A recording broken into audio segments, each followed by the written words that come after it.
Hello friends, स्वागत है आप सभी का खुशबू एकेडमी में। आज की क्लास में फ्रेंड्स मैं आपको बताऊंगी शेल्टर यानी कि आश्रय के बारे में। ठीक है, जैसा कि आप सभी लोग जानते हैं आपकी जो क्लास चल रही है फ्रेंड्स सीटेट फर्स्ट पेपर यानी कि कक्षा 1 to 5 के लिए, क्लास 1 to 5 के लिए जो है सेंट्रल टीचर एलिजिबिलिटी टेस्ट की क्लास चल रही है यहाँ पे, जिसमें फ्रेंड्स कल मैंने आपको जो है बहुत से जानवरों के जो है विशेषताओं के बारे में बताया था जो कि आपके एग्जाम में पूछे जाते हैं। ठीक है, तो आज की क्लास में फ्रेंड्स हम बात करेंगे आश्रय यानी कि शेल्टर, सभी के रहने का कैसा घर होना चाहिए। ठीक है, इन सभी चीज़ों के बारे में आज की क्लास में हम लोग चर्चा करेंगे। तो आप सभी से रिक्वेस्ट है कि सभी लोग चैनल को सब्सक्राइब और वीडियो को लाइक कर दीजिए और अपने दोस्तों में भी सभी लोग शेयर कर दीजिए। ठीक है, तो जैसे कि फ्रेंड्स मैं आपको बता दूं, देखिए इस प्रकार से जो आपको यहाँ पे जो थंबनेल दिखाई दे रहा है ना, इस प्रकार से फ्रेंड्स आपकी जो है सभी क्लासेस जो हैं टॉपिक वाइज मैंने कवर कर दी है। तो आप लोगों से रिक्वेस्ट है कि सभी लोग जो है चैनल पे जा करके अपनी सारी क्लासेस देख सकते हैं। ठीक है, और रही बात आपके प्रैक्टिस सेट की, तो प्रैक्टिस सेट जो है फ्रेंड्स प्रीवियस ईयर के मैंने करा रखे हैं, आप लोग उसको भी कर सकते हैं। ठीक है, और जो मैं अब आपका जो है यहाँ पे कंटेंट कंप्लीट कराने के बाद आपकी पेडागोजी कंप्लीट कराऊंगी। पेडागोजी कंप्लीट करने के बाद फिर हम लोग जो है साथ में प्रैक्टिस सेट को भी सॉल्व करेंगे। ठीक है, और यहाँ पे देखिए एक मोटिवेशन थॉट के साथ क्लास को स्टार्ट करते हैं। गुरु से ज्ञान सीखिए, पिता से संघर्ष। ठीक है, तो फ्रेंड्स मैं जो हूँ एक गुरु के जैसे मैं आपको पढ़ाने की कोशिश कर रही हूँ ताकि जो आपका एग्ज़ाम हो आप अच्छे से क्लियर कर सके। ठीक है, और यहाँ पे फ्रेंड्स जो मैं आपको पढ़ा रही हूँ, ठीक है, ये मेरा खुद का बनाया हुआ नोट्स है और इस नोट से मैं चाहती हूँ कि आप लोग भी अपनी तैयारी करें अच्छे से और आपके एग्जाम में कोई भी आपको प्रॉब्लम ना हो। ठीक है, और जो भी मैं पढ़ा रही हूँ आपको फ्रेंड्स आपको इजी से इजी लैंग्वेज में पढ़ाने की कोशिश करती हूँ ताकि आपको एग्जाम में आपको हेल्प मिले। ठीक है, इस खुशबू एकेडमी प्लेटफॉर्म से आप लोगों को जो है सक्सेस मिले। ठीक है, आप सफल हो, इसी वजह से मैं इतनी कोशिश करती हूँ ताकि आपका जो एग्ज़ाम हो आप अच्छे नंबर से पास कर सके। ठीक है, तो देखिए फ्रेंड्स गुरु जो है ज्ञान को सिखाता है। ठीक है, बच्चों का काम क्या है उसको एब्जॉर्व करना। ठीक है, उसको समझिए और अपने आप अंदर धारण कीजिए। ठीक है, जितना मैं पढ़ा रही हूँ मैं चाहती हूँ कि जितना मैं आपको बताती हूँ, अगर आप लोग नोट्स नहीं बना पाते तो कोई बात नहीं, कम से कम आप क्लास को 2 से 3 बार आप क्लास को देखिए, सुनिए, आपका उतने में ही आपका एग्जाम जो है क्लियर हो जाएगा। ठीक है, क्योंकि यहाँ पे मैं सबसे ईजी लैंग्वेज में, आप पूरे भी यूट्यूब पर आप चले जाइए या फिर किसी के भी क्लास परचेज कर लीजिए, आपको पता है एक ही लैंग्वेज, मैंने भी क्लास को परचेज किया था फिर इसके बाद से फिर मैंने नोट्स बनाया है। आपको पता है एक एक चीज़ों को पढ़ाने के लिए काफ़ी ज़्यादा लंबा टाइम खींचते हैं। एक क्लास को अटेंड करने के लिए आपको मतलब आपका जो मैं आप शेल्टर पढ़ाऊंगी, ठीक है, यानी कि जो मैं आश्रय आपको पढ़ाऊंगी, इस आश्रय वाली क्लास को फ्रेंड्स पढ़ाने के लिए कम से कम 3 से 4 दिन उन्होंने लगाया था। ठीक है, अब फ्रेंड्स मैं आपको जो आश्रय है इसको मैं इजी से इजी लैंग्वेज में आपको एक दिन में कवर कराऊंगी। ठीक है, ताकि आपका जो है कम समय में आपका अच्छा टॉपिक आपको मिल जाए। ठीक है, तो चलिए हम स्टार्ट करते हैं आज की क्लास को। तो इस प्रकार से फ्रेंड्स देखिए आज की जो मोटिवेशन थॉट यहाँ पे आपके सामने है, बातों की मिठास अंदर का भेद नहीं खोलती, मोर को देखकर कौन कहता है कि ये सांप खाता होगा। ठीक है, तो इसी मोटिवेशन थॉट के साथ फ्रेंड्स हम स्टार्ट करते हैं क्लास को और आप सभी से रिक्वेस्ट है कि आप लोग जो है क्लास को अटेंड कीजिएगा, पूरा लास्ट तक देखिएगा। ठीक है, तो चलिए मिलते हैं अब आश्रय यानी कि शेल्टर का शेल्टर, हाँ यहाँ से देखिए फ्रेंड्स स्टार्ट होता है। ठीक है, यहाँ पे आपका आ गया शेल्टर। ठीक है, शेल्टर यानी कि आश्रय, रहने का स्थान। ठीक है, तो देखिए फ्रेंड्स यहाँ से हम स्टार्ट करते हैं शेल्टर। शेल्टर किसे कहते हैं? घर किसे? जिस जगह पर जीव रहते हैं उस जगह को उनका आश्रय कहा जाता है। अलग अलग जीवों का आश्रय कैसा होता है फ्रेंड्स? अलग अलग होता है। ठीक है, जीव जंतुओं के आवास स्थलों का मुख्यतः 2 वर्गों में विभाजित किया जाता है, जैसे कि स्थलीय आवास और जलीय आवास। ठीक है फ्रेंड्स, कुछ लोग क्या करते हैं, कुछ जो है स्थल पर रहते हैं और कुछ कैसे रहते हैं फ्रेंड्स, घासी स्थल पर रहते हैं, कुछ जलीय आवास में रहते हैं, कुछ पर्वतीय स्थल पर रहते हैं, कुछ समुद्र में रहते हैं, कुछ क्या करते हैं तालाब या फिर झील में रहते हैं। तो सभी जीव जंतुओं के क्या है अलग अलग आश्रय होते हैं, तो उसके बारे में आज की क्लास में हम डिस्कस करेंगे। ठीक है, आज की क्लास में आपको उसके बारे में बताऊंगी। अब देखिए फ्रेंड्स यहाँ पे दिया गया है एनिमल शेल्टर। ठीक है, एनिमल शेल्टर, सबसे पहले हम जंतुओं के बारे में जानेंगे यानी कि जानवरों के बारे में। ठीक है, जानवरों के बारे में सबसे पहले हम यहाँ बात करेंगे जीव जंतु एवं उनके आश्रय स्थल के बारे में। ठीक है, देखिए यहाँ पे दिया गया है जानवरों के आश्रय मनुष्य के घरों में रहने वाले जीव, बिल्ली, छिपकली, मच्छर, मकड़ी, चूहे, चींटी। ठीक है, ये सभी कहाँ रहते हैं फ्रेंड्स? ये सभी देखिए सभी के घरों में रहते हैं। ठीक है, मच्छर आपने देखा होगा, सभी के घरों में मच्छर हैं। कमेंट करके बताइए क्या किसी के घर में मच्छर नहीं है?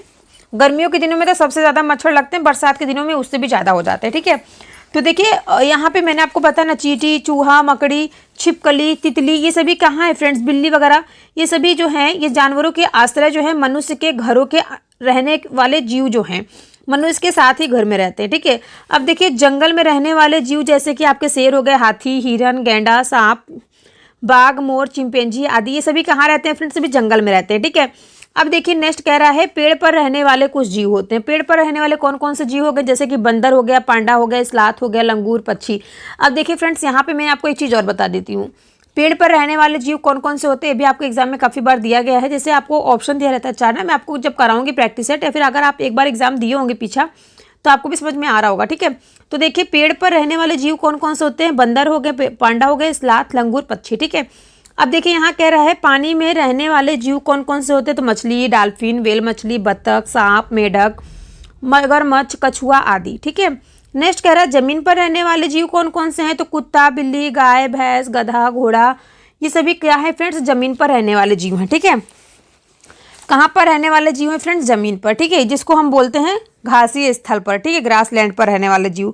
अब इसके बाद हम नेक्स्ट बात करेंगे जमीन के अंदर रहने वाले जीव कौन कौन से? चूहा, सांप, चींटी, खरगोश, केचुआ, बिच्छू। इनको फ्रेंड्स जमीन के अंदर रहने वाले जीव क्यों कहते हैं? क्योंकि जमीन के अंदर गड्ढा खोद के या मीन होल बना करके रहते हैं, ठीक है।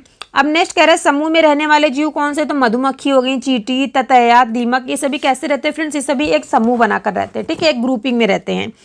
समझ में आया सभी को?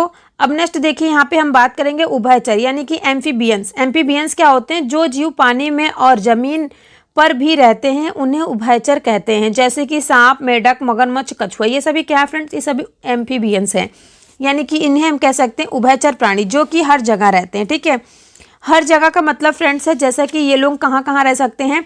पानी पर भी रह सकते हैं और जमीन पर भी रह सकते हैं, ठीक है।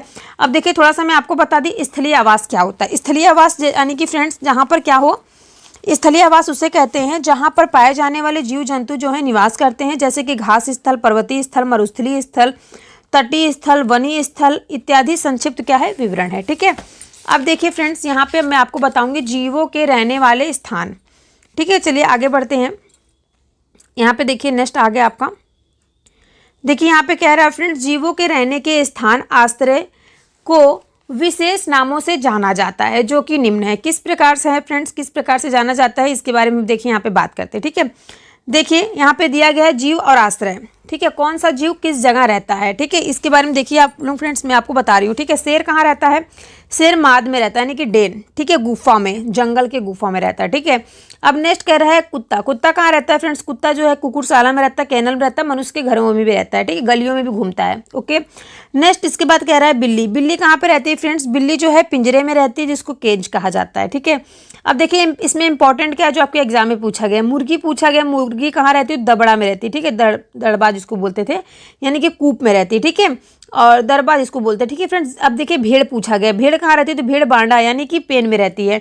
हाथी कहाँ रहता है फ्रेंड्स? हाथी जंगल में रहता है।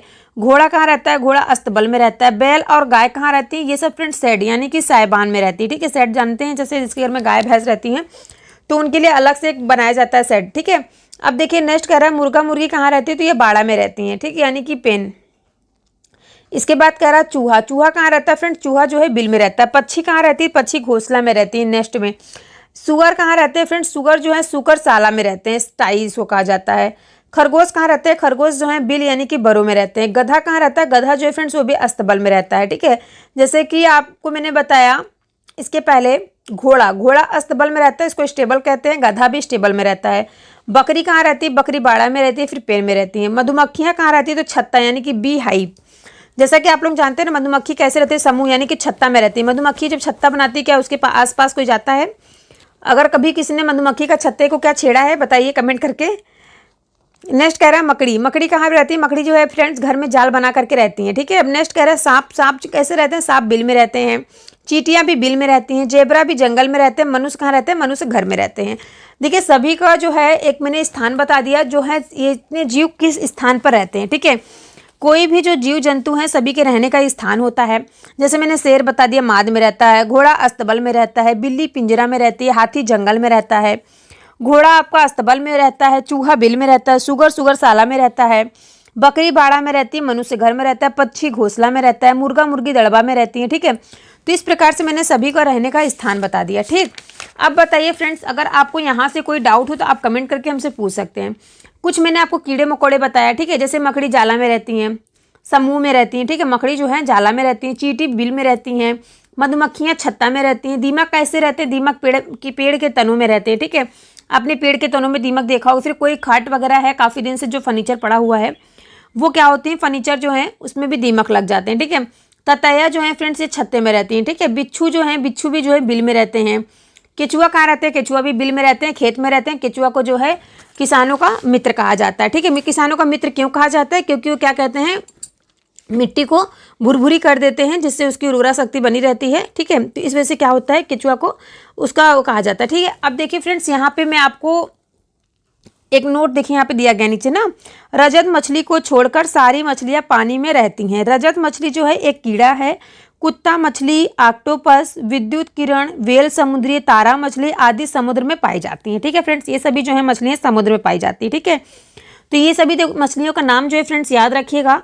रजत मछली जो है उसको सिल्वर फिश भी कहते हैं। ठीक है, यह एक कीड़ा होता है, इसलिए रजत मछली को छोड़कर अन्य सारी मछलियाँ जो है वो जल में रहती हैं। जैसे कि मैंने आपको नाम बताया, ऑक्टोपस आपका हो गया, व्हेल मछली हो गई, समुद्री गाय हो गई, स्टार फिश हो गया, विद्युत किरण हो गई, डक फिश हो गई। डक फिश यानी फिर जिसको कुत्ता फिश कहते हैं। ठीक है, समुद्री जल में पाई जाती हैं। समझ में आ गया सभी को। अब देखिए इसके बाद हम बात करेंगे पक्षियों के घोंसले के बारे में। ठीक है, तो आगे बढ़े हम लोग। यहाँ तक सभी को समझ में आ गया? कोई डाउट हो तो कमेंट करके पूछ लीजिएगा। ठीक है, तो अब देखिए फ्रेंड्स, नेक्स्ट आप सभी के सामने आ गए। यहाँ पे देखिए क्या कह रहा है। ठीक है, एक एक करके आप लोग यहाँ पे देखिए फ्रेंड्स, ये है ना आप सभी के सामने आ गया बर्ड या फिर नेक्स्ट पक्षियों के घोंसले। पक्षियों के घोंसले देखिए फ्रेंड्स, यहाँ पे जो आज मैं क्लास करा रही हूँ, ठीक है, इसके बाद मैं आपका इसका प्रीवियस ईयर क्वेश्चन पेपर भी कराऊंगी। किस प्रकार से आपके एग्जाम में क्वेश्चन पूछा जाता है वो भी मैं आपको बताऊंगी। ठीक है, अब देखिए यहाँ पे कह रहा है पक्षी। ठीक है, पक्षी अपना घोंसला खुद बनाते हैं। सभी पक्षियों के घोंसले एक जैसे नहीं होते हैं। पक्षी जो है सिर्फ अंडे देने के लिए घोंसले बनाते हैं, और जब अंडे से बच्चे निकल जाते हैं और वे उड़ना शुरू करते हैं, तब पक्षी अपना घोंसला छोड़ देते हैं। ठीक है, पक्षी क्या करते हैं, पक्षी अपने घोंसले क्या करते हैं, खुद बनाते हैं। ऐसे में सभी जो पक्षियाँ होती हैं वो घोंसले जो हैं भिन्न भिन्न होते हैं। पक्षियों द्वारा घोंसला इसलिए बनाया जाता है तो ताकि वह क्या कर सके फ्रेंड्स, ताकि वह अंडा दे सके। अंडे देने के बाद जब बच्चे बड़े हो जाते हैं तो वो क्या करते हैं, अपने घोंसले छोड़ देते हैं, और पक्षियां जो हैं वो घोंसले जो हैं नेस्ट ऑफ द बर्ड यानी कि उससे संबंधित कुछ तथ्य हैं। जैसे कि देखिए फ्रेंड्स, कलचड़ी पौधे कह रही हूँ, कलचड़ी पक्षी, जो कलचड़ी पक्षी होती है वो क्या करती है फ्रेंड्स, कलचड़ी पक्षी यानी कि जिसको हम ब्लैक बर्ड कहते हैं, वो अपना घोंसला जमीन पर पत्थरों के बीच बनाती है। आपको समझ में आया? जो कलचड़ी पक्षी होती है वो अपना घोंसला कहाँ बनाती है, तो वो जो है अपना घोंसला जमीन पर पत्थरों के बीच में बनाती है। जबकि अगर हम बात करें जुलाही पक्षी की, ठीक है, यहाँ तक सभी को समझ में आया। अब देखिए नेक्स्ट हम बात करेंगे जुलाही पक्षी। यहाँ पे देखिए फ्रेंड्स दिया गया जुलाही पक्षी। जुलाही पक्षी जो है फ्रेंड्स, यह वीवर बर्ड का घोंसला लालटेन की तरह होता है, जो टहनियों से लटका हुआ होता है, और घोंसला जो है नर पक्षी बनाता है। ठीक है, देखिए फ्रेंड्स, जो जुलाही पक्षी होती है, जुलाही चिड़िया यानी कि जिसको हम बीबर बर्ड कहते हैं। ठीक है, बीबर बर्ड जिसको हम कहते हैं, वो अपना घोंसला जो है लालटेन के आकार में बनाती हैं, जो कि टहनियों से लटकता हुआ होता है। ठीक है, घोंसला बनाने का जो कार्य होता है वो नर पक्षी करता है। नर पक्षी अपना घोंसला बना देता है, और उसके बाद जो मादा पक्षी होती है उसमें अंडे देती है। ठीक है, अब देखिए नेक्स्ट इसके बाद आते हैं कठफोड़वा। कठफोड़वा पक्षी का नाम आप में से कितने लोगों ने पहले से सुना है? कठफोड़वा पक्षी और बसंत गौरी पेड़ के तनों में छेद करके घोंसला बनाते हैं। ठीक है, कौन से ऐसे पक्षी हैं जो तने में पेड़ के तनों के बीच में छेद करके घोंसला बनाते हैं? तो वो कौन कौन से पक्षी हैं फ्रेंड्स? कठफोड़वा और बसंत गौरी। ठीक है, याद रखिएगा। इसके बाद नेक्स्ट कह रहा है दार्जिन चिड़िया जो है वो दो पत्तों को आपस में सिल करके घोंसला बनाती है। देखिए फ्रेंड्स, जो दार्जिन चिड़िया होती है इसको हम जो है टेलर पक्षी भी कहते हैं। ठीक है, टेलर पक्षी, दार्जिन चिड़िया दो पत्तों को आपस में सिल करके घोंसला बना लेती है। और कोयल अपना अंडा जो है फ्रेंड्स, कोयल जो है अपना अंडा कैसे देती है, वो जो कोयल होती है ना फ्रेंड्स, वो अपना अंडा जो है कोए के घोंसले में रखती है। कलचड़ी पक्षी जो है वो अपने घोंसले जमीन पर विभिन्न पत्थरों के बीच बनाती है। और कठफोड़वा जो है वो बसंत गौरी पेड़ के तने में छेद करके घोंसला बनाती है। ठीक है, अब देखिए नेक्स्ट यहाँ पे दिया गया है दार्जिन चिड़िया, तो मैंने आपको बता दिया दो पत्ते को सिल करके आपस में बनाती हैं। इसके बाद नेक्स्ट देखिए यहाँ पे कह रहा है कि कबूतर और गौरैया जो है वो घरों में भी घोंसला बना लेती हैं। कौवा कहाँ घोंसला बनाता है? कौवा पेड़ की सबसे ऊंची डाल पर घोंसला बनाता है। अब देखिए फ्रेंड्स, कौवा तो क्या करता है, अपना घोंसला जो है पेड़ की सबसे ऊंची डाल पर बना लेता है, लेकिन जो कोयल होती, कोयल अपना घोंसला नहीं बनाती है, वह कोए के घोंसले में अंडे देती है। ठीक है, कोए के घोंसले में क्या करती है, अंडा देती है। और देखिए फ्रेंड्स, जो कौवा का अंडा होता है और कोयल का अंडा था सेम होता है। और ये जो फ्रेंड्स जो अपना घोंसला बनाती हैं, तो कौवा जो है अपना घोंसला बनाते हैं और कोयल जो होती है वो अपना घोंसला नहीं बनाती है, ठीक है। और नेक्स्ट इसके बाद कह रहा है कि फाख्ता जो है, फाख्ता झाड़ियों के बीच में अपना घोंसला बनाती है। फाख्ता पक्षी जो है फ्रेंड्स, ये जो अपना घोंसला कहाँ बनाती हैं, तो ये झाड़ियों के बीच में अपना घोंसला बनाती है, ठीक है। यहाँ तक सभी को समझ में आया। इसके आगे हम चले बढ़ें। यहाँ तक हमने आपको कौन कौन सी पक्षियों के बारे में बता दिया। कबूतर, गौरैया, दार्जिन पक्षी, बसंत गौरी, दार्जिन चिड़िया, जुलाही पक्षी, बीबर बर्ड, इन सभी चीज़ों के बारे में, इन सभी पक्षियों के बारे में मैंने आपको बताया कि सभी किस प्रकार से अपना घोंसला जो है बनाती है, ठीक है। अब देखिए इसके आगे हम बात करेंगे नेक्स्ट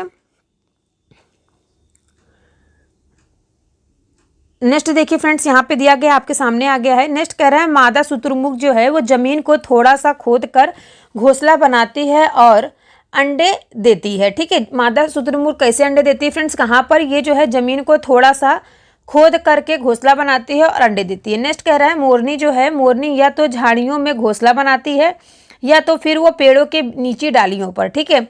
जो मोरनी है वो कहाँ पर घोंसला बनाती है, मोरनी या तो झाड़ियों में घोंसला बनाती है या फिर वो क्या करती है, पेड़ों के नीचे डालियों पर घोंसला बनाती है, ठीक है। अब इसके बाद देखिए नेक्स्ट क्या कह रहा है, चील। अब यहाँ पे बात आती है चील के बारे में, ठीक है फ्रेंड्स, चील। अब देखिए फ्रेंड्स, नेक्स्ट हम बात करेंगे चील पक्षी के बारे में, ठीक है। तो देखिए जो चील होती है, चील सबसे ऊंचे पेड़ पर घोंसला बनाती है, ठीक है। चील कैसे घोंसला बनाती है, सबसे ऊंचे पेड़ पर अपना घोंसला बनाती है और इसका घोंसला जो होता है 4 से 5 फीट चौड़ा होता है। चील जो है अपने घोंसले का साल दर साल प्रयोग करती रहती है, ठीक है। ये नहीं है कि एक बार ने उसने घोंसले में अंडा दे दिया उसके बाद वो क्या करेगी, उस घोंसले का यूज नहीं करेगी।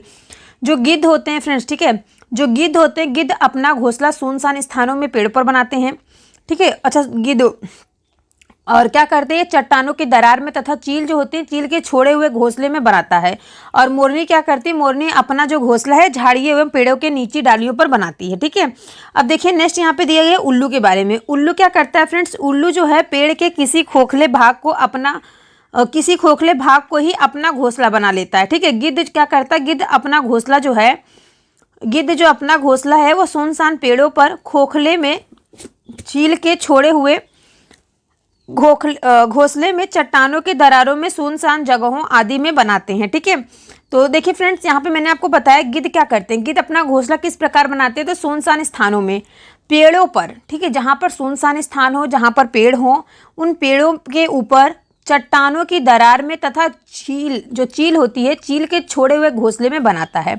मोरनी क्या करती है, मोरनी अपना जो घोंसला है वो झाड़ियों एवं पेड़ों के नीचे डालियों पर बनाती है, ठीक है, क्योंकि आप जानते हैं जो मोरनी है वो ज़्यादा ऊंचाई तक नहीं उड़ सकती है, ठीक है।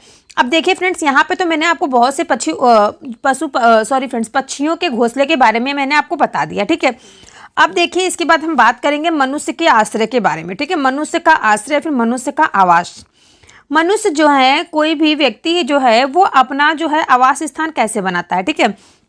देखिए यहाँ पे दिया गया है, आश्रय जो है वो 2 प्रकार के होते हैं। आश्रय कैसे होते हैं फ्रेंड्स, 2 प्रकार के होते हैं। पहला आपका स्थायी आवास होता है जिसको हम बोलते हैं परमानेंट शेल्टर। दूसरा आपका होता है अस्थायी शेल्टर, ठीक है। अस्थायी यानी कि जो टेम्परवेरी शेल्टर होता है, ठीक है, अस्थायी आश्रय, और जिसमें कोई जीव या मनुष्य स्थायी रूप से रहता है, जैसे कि जंगली जीव जंतुओं का स्थायी आश्रय हो गया। घर मनुष्य का स्थायी आश्रय है। अस्थायी आश्रय वह होता है जिसमें जीव या मनुष्य कुछ समय के लिए रहते हैं, जैसे कि चिड़ियाघर जीवों के लिए अस्थायी आश्रय है। तंबू टेंट मनुष्य का अस्थायी आश्रय, ठीक है। तो देखिए फ्रेंड्स, मैं आपको बता दूं, जैसा कि मनुष्य क्या करते हैं, मनुष्य के आवास यानी कि ह्यूमन शेल्टर का स्वरूप यानी कि समय के साथ परिवर्तित होता रहता है। कभी वह मिट्टी के घरों में रहता था, ठीक है, तो कभी क्या करते हैं वो पक्के घरों में रहते हैं, आजकल ईंटों के बने हुए घर में रहते हैं। सामान्य रूप से मैं आपको बता दूं, जो मानवीय आवास है 2 प्रकार की होते हैं, जैसे कि स्थायी हो गया और अस्थायी हो गया। स्थायी फ्रेंड्स जो आपका परमानेंट, ठीक है, स्थायी आवास वो होता है जहां पर आवास उस रूप को कहा जाता है जिसमें मनुष्य निरंतर एवं स्थायी रूप से निवास करता है, ठीक है। और देखिए फ्रेंड्स, जैसे मैं आपको बता दूं अस्थायी आवास किसे कहते हैं, ठीक है। तो चलिए आगे बढ़ते हैं हम लोग। अस्थायी आवास, जैसे कि फ्रेंड्स मैंने आपको बताया, अस्थायी आवास से तात्पर्य ऐसे आवास से होता है जिसमें मनुष्य व जीव जंतु कुछ समय के लिए निवास करते हैं और कुछ दिनों के बाद उसे छोड़ करके चले जाते हैं। जैसे कि आप तंबू देखते होंगे, टेंट देखते होंगे, जिससे आप लोग कहीं घूमने जाते हैं, होटल वगैरह लेते हैं 1 2 3 दिन के लिए, 10 दिन के लिए, तो वो क्या हो गया, आपका अस्थायी आवास हो गया। ठीक है। और स्थायी आवास आपका वो होता है जो आपके आधार कार्ड पे आपका परमानेंट जो है, आपका जो परमानेंट शेल्टर जो आपका एड्रेस दिया हुआ रहता है। ठीक है। जो आपके आधार कार्ड पे, आपके राशन कार्ड पे, आपके मार्कशीट पे होता है जो एड्रेस, वही एड्रेस जो आपका होता है वो परमानेंट एड्रेस होता है। ठीक है। अब चलिए नेक्स्ट हम बात करते हैं आगे। आगे देखिए फ्रेंड्स, दिया गया है यहाँ पे, देखिए हाँ, यहाँ पे देखिए फ्रेंड्स, दिया गया है मनुष्य के घर का निर्माण जो है निम्नलिखित कारकों पर निर्भर करता है। जैसे कि जगह की भौगोलिक स्थिति, जगह पहाड़ी है या समतल है, जगह गांव में है या शहर में है, जगह की जलवायु पर निर्भर करता है। ठीक है। आवास जो है वो निर्माण को प्रभावित करने वाले कारक भी होते हैं, उसको मैं आपको बताती हूँ। ठीक है। जैसे कि देखिए यहाँ पे कह रहा है जगह की, सॉरी फ्रेंड्स एक सेकेंड, यहाँ पे देखिए, अब नहीं भागेगा, जगह की जलवायु। ठीक है। बारिश जो है ज़्यादा होती है, कहाँ पर बारिश ज़्यादा होती है, देखिए फ्रेंड्स, तो बारिश ज़्यादा होती है या कम होती है, गर्मी ज़्यादा पड़ती है या कम पड़ती है, इसके अकॉर्डिंग भी घर बनाए जाते हैं। उस जगह पर उपलब्धता, निर्माणकारी जो हैं चीज़ें, कौन सी चीज़ें वहाँ पे ज़्यादा अधिक जो उपलब्ध हो सकती हैं, तो उस चीज़ों से बनाया जाएगा घर। वह चीज़ें वहाँ उचित मात्रा में उपलब्ध है या नहीं, व्यक्ति की सामाजिक स्थिति, व्यक्ति अमीर है या गरीब है। ठीक है फ्रेंड्स। देखिए अगर कोई व्यक्ति है काफ़ी अमीर, उसके पास काफ़ी ज़्यादा पैसे हैं, तो क्या बताइए, जिसके पास जो आदमी व्यक्ति अमीर है, जिसके पास ज़्यादा पैसे हैं, सपोज दैट आप मान लीजिए अंबानी। ठीक है। क्या अगर अंबानी जी को कहा जाएगा मिट्टी के घर में रहने के लिए, छोटे से गाँव में, घर में, छोटे से घर में, तो क्या वो रह सकते हैं? नहीं ना। तो अकॉर्डिंग फ्रेंड्स करता है व्यक्ति की सामाजिक स्थिति पर, इस व्यक्ति के पास जितना पैसा होगा उस हिसाब से वो अपना घर बनाता है। ठीक है। अब देखिए फ्रेंड्स, नेक्स्ट कह रहा है विभिन्न क्षेत्रों के विभिन्न प्रकार के घर। विभिन्न क्षेत्रों में फ्रेंड्स आप विभिन्न प्रकार के घर देखते होंगे। ठीक है। अब देखिए फ्रेंड्स, मैं आपको बता दूं एक चीज़ और, आपको मैं बता देती हूँ। ठीक है। देखिए जिसे आवास निर्माण को प्रभावित करने वाले भी कुछ कारक होते हैं, जैसे कि किसी विशेष स्थान के आवास वहाँ की विभिन्न परिस्थितियों द्वारा होते हैं। जैसे कि फ्रेंड्स अगर स्थान की भौगोलिक स्थिति, आवास स्थान समतल जगह पर है या पहाड़ी स्थान पर है या शहरों में है या गाँव में है, इससे आवास निर्माण प्रभावित होता है। ठीक है।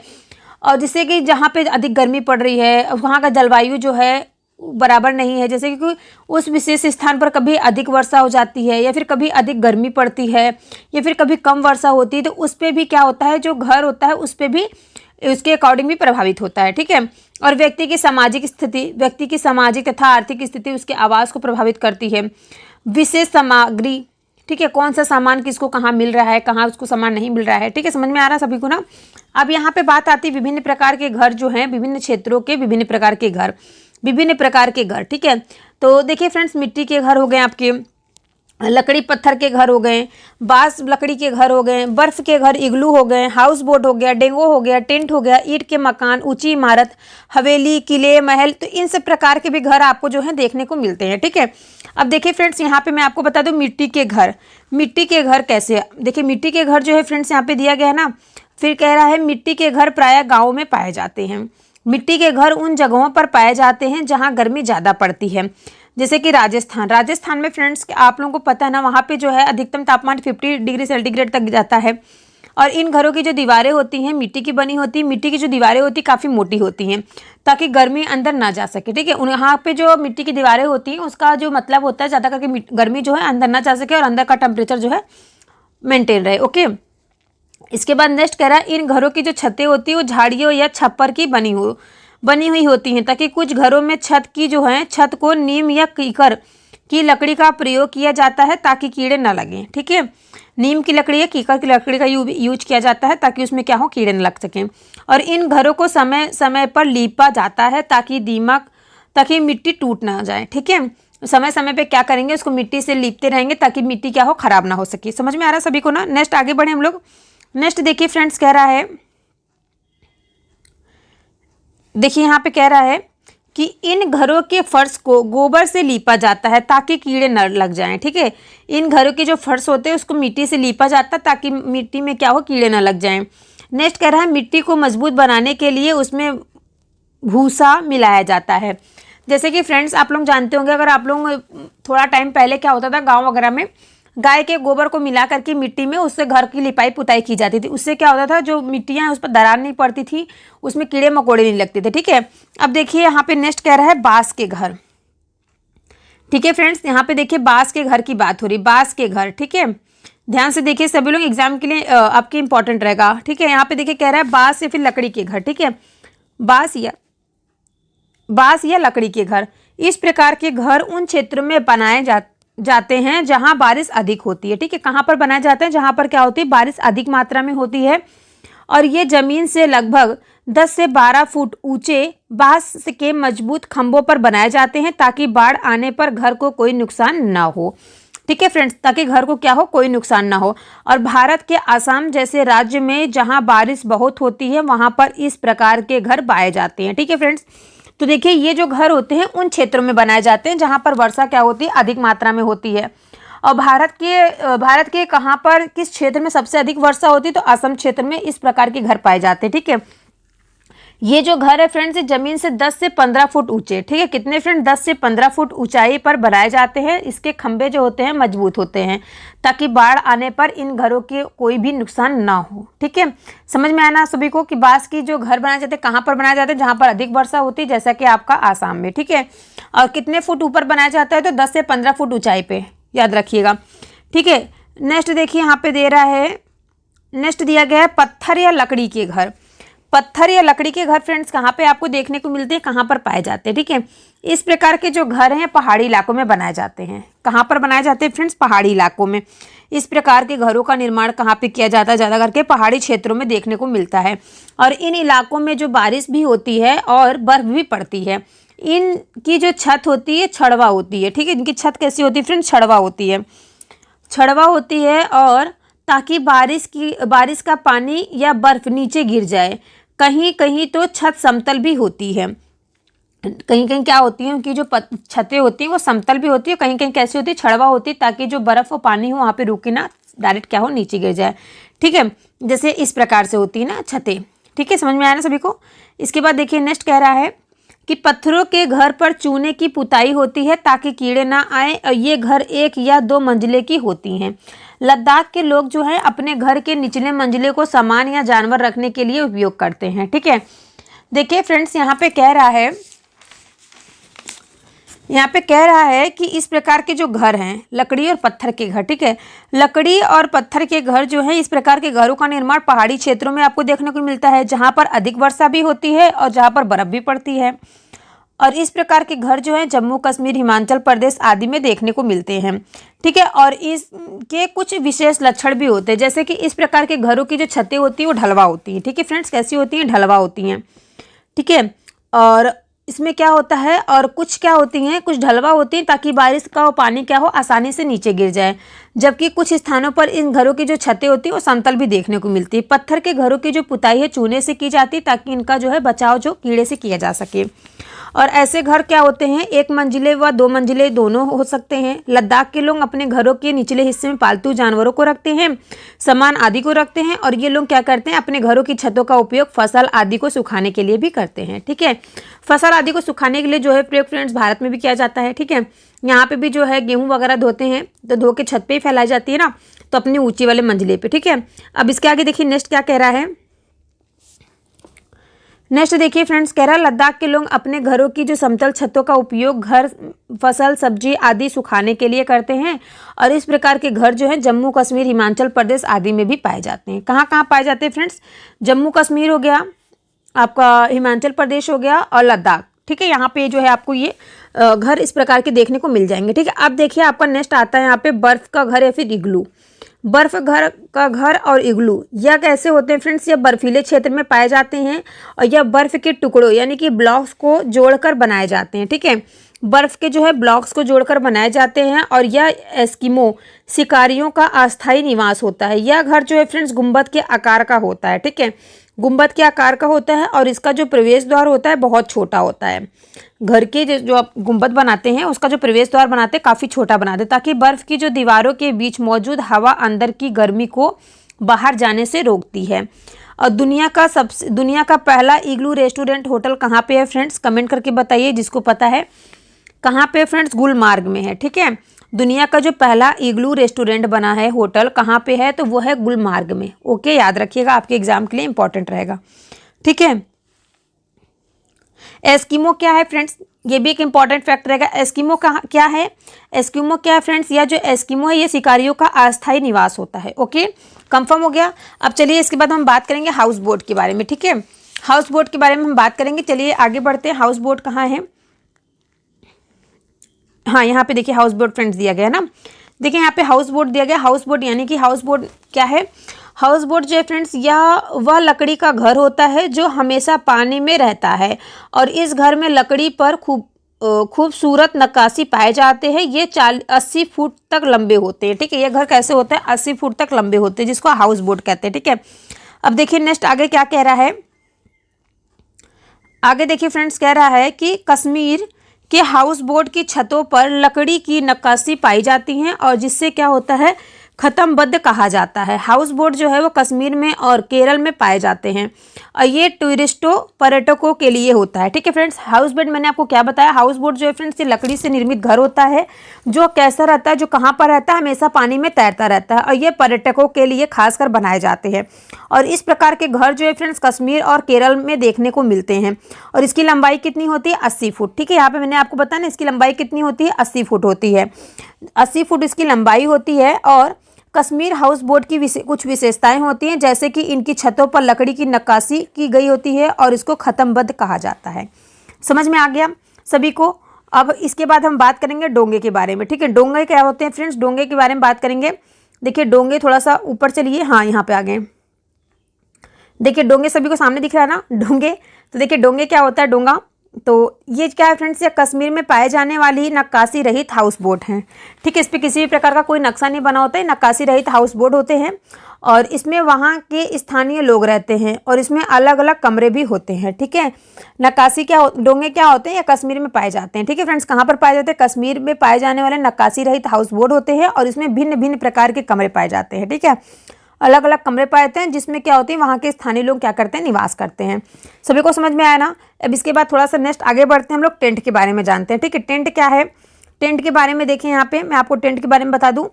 टेंट देखिए फ्रेंड्स, यह क्या है, यह लोगों का अस्थायी निवास होता है। ठीक है, जिसको हम क्या कहते हैं, जैसे मैंने आपको बताया ना, टेम्प्रोरी शेल्टर, इसको हम टेम्प्रोरी शेल्टर कहते हैं, अस्थायी निवास। यह अलग अलग क्षेत्रों में अलग अलग चीज़ों से बनाए जाते हैं। शहरों में गरीब लोग जो है प्लास्टिक का टेंट डाल लेते हैं। कहीं कहीं टेंट जो है कपड़ों के भी बने होते हैं। पर्वतरोहियों के टेंट जो है 2 तह वाली प्लास्टिक शीट से बनते हैं ताकि ठंड ना लगे। और लद्दाख के जो चांगपा जनजाति जो है, लद्दाख में कौन सी जनजाति निवास करती है, तो चांगपा जनजाति। ठीक है, ये भी एक इंपॉर्टेंट फैक्टर है, याद रखिएगा। चांगपा के लोग क्या करते हैं, जो देखिए फ्रेंड्स वहाँ पे जो चांगपा जनजाति के लोग याक के बालों की पट्टियों से टेंट बनाते हैं, जिससे रेबो कहते हैं। ठीक है फ्रेंड्स, जो मैंने आपको बताया किसकी बनाते हैं लोग, यहाँ पे याक जैसे कि आप लोग जानते हैं ना, वाइफ और याक, आप लोगों ने देखा हो, छोटे बच्चों को पढ़ाते हैं ना, वाइफ और याक की, जो इसको दरियाई घोड़ा भी कहते हैं, याक के बालों की पट्टियों के टेंट बनाते हैं, जिसे क्या कहते हैं, रेबो कहा जाता है। ठीक है, इससे क्या, रेबो से क्या होता है, उसमें उसको क्या कहते हैं फ्रेंड्स, रेबो कहते हैं। ठीक है, समझ में आ गया सभी को। अब इसके बाद नेक्स्ट हम बताएंगे आपको इसके बाद मकान के बारे में। ठीक है, ईंटों के मकान और ऊंची इमारतों के बारे में। यहाँ पे देखिए आपको दिया गया है ईंटों के मकान या फिर ऊंची इमारतों के बारे में। ठीक है, ध्यान से देखिए सभी लोग, यहाँ पे देखिए दिया गया है ईंटों के मकान या फिर ऊंची इमारतें। इस प्रकार के जो घर है फ्रेंड्स, ये समतल क्षेत्रों में पाए जाते हैं, और समतल क्षेत्रों में पाए जाते हैं, और इसमें कई मंजिलें हो सकती हैं। ऊंची ऊंची इमारतें बड़ी बड़े शहरों में पाई जाती हैं। ठीक है फ्रेंड्स, इस प्रकार के घर आवास समतल मैदानी क्षेत्रों में मिलते हैं, जो कि एक मंजिला से लेकर के बहुमंजिली तक हो सकते हैं। भारत के मैदानी क्षेत्रों में इस प्रकार के घर जो है फ्रेंड्स बहुतायत पाए जाते हैं, अधिक मात्रा में पाए जाते हैं, और ऊंची इमारतें जो हैं प्रायः बड़े बड़े शहरों में मिलती हैं। ठीक है, अब देखिए इसके बाद दिया गया हवेली महल किला।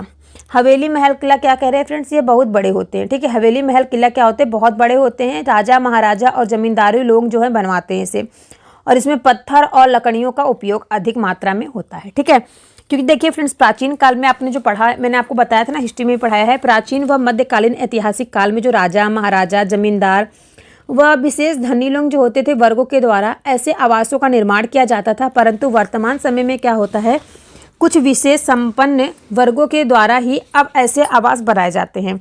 इनके कुछ विशेष लक्षण होते हैं, जैसे कि इनका जो आकार होता है काफ़ी बड़ा होता है, बहुत बड़ा होता है, जो कई भागों में विभाजित होता है। इनमें जो है पत्थरों और लकड़ियों का बहुत ज़्यादा उपयोग होता है। इनकी छतों में, दीवारों पर, खंभों पर तथा दरवाजों पर खूबसूरती नक्काशीदार की गई होती है। ठीक है। और देखिए फ्रेंड्स, एक चीज़ मैं आपको और बता दूँ। ठीक है, ऋतु प्रवास किसे कहते हैं? ऋतु प्रवास किसे कहते हैं, ये भी आपके एग्जाम में बार पूछा गया था। तो विभिन्न लोगों व समुदायों द्वारा मौसम के अनुकूल स्थानांतरण अथवा मौसमी आवागमन को ऋतु प्रवास कहा जाता है। पर्वतीय क्षेत्रों में निवास करने वाले कुछ विशेष जनजातियों में आज भी ऋतु प्रवास प्रचलित है। मौसमी स्थानांतरण से लोग जो है वो अस्थायी बस्तियों में निवास करते हैं, जिसे हम रेन बसेरा, ऐसे लोगों का आश्रय जो होता है स्थल होता है, जो बेघर होते हैं। रेन बसेरों का जो संचालन प्रायः स्वयंसेवी संगठनों द्वारा किया जाता है। रेन बसेरों में उन्हें निःशुल्क बिस्तर की सुविधाएं उपलब्ध होती हैं। ठीक है।